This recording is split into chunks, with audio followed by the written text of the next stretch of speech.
Alright guys, sa mapagpalang araw sa inyong lahat, may reaction video tayo dito kay Rob Trip. At patuloy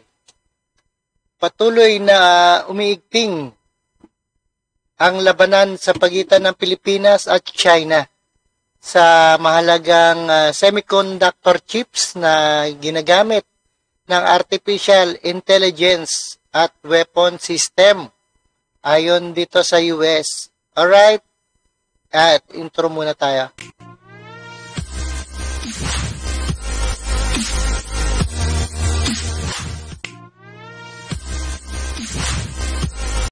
Alright guys, eto na. US Commerce Department ipinagbawal ng export.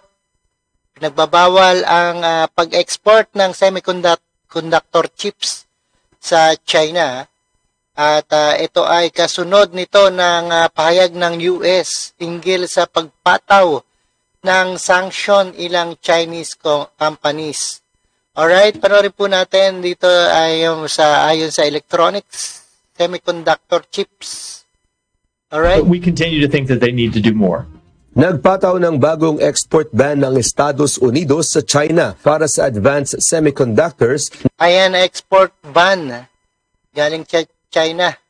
At ito ang US Commerce Department. Ginagamit sa weapon systems at artificial intelligence. Ang pahayag ng White House ay kasabay ng paalala ng US State Department na kinakailangan ng China na dagdagan ang ginagawa nitong hakbang upang maiwasan makapasok sa Russia ang supply ng dual-use goods kabilang na ang semiconductor. Kaya pala pinagbabawal, baka makapasok sa Russia ang mga semiconductor intelligence na pwedeng gamitin, yung mga katulad ng robot yan, at mga armas. Ayon sa pahayag ni National Security Advisor Jake Sullivan, patuloy na paiigtingin ng US ang pakikipagtulungan sa mga partners at allies nito upang maprotektahan ang world. Kaya kailangan talaga protektahan at nagigirian ng Pilipinas at China at US.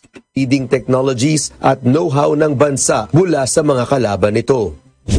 Babala ng US Department sa China. Ayan, dati ng issue yan dapat talagang ipagbawal. Kailangan itong ihinto ang supply ng mga intelligence chip sa Russia. Kung hindi ay mas lalo pang maaapektuhan ang mga Chinese chip companies sa mga sanctions na ipapataw ng US.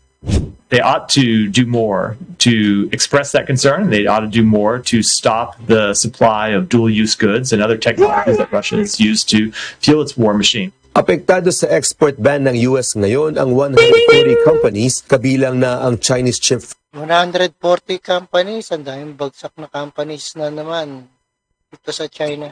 Na Piotech, si Carrier Technologies at Naura Technology Group, isang kumpanya na gumagawa ng chip production equipment. Ayan, tandaan nyo yung mga companies na pinagbabawal ng US. Kabilang sa anunsyo ng US ban ay ang 200 klase ng chip-making equipment, 3 klase ng software tools na ginagamit sa developing at production ng Ayan, lalo na sa developing at sa intelligence na pwedeng gamitin ng China.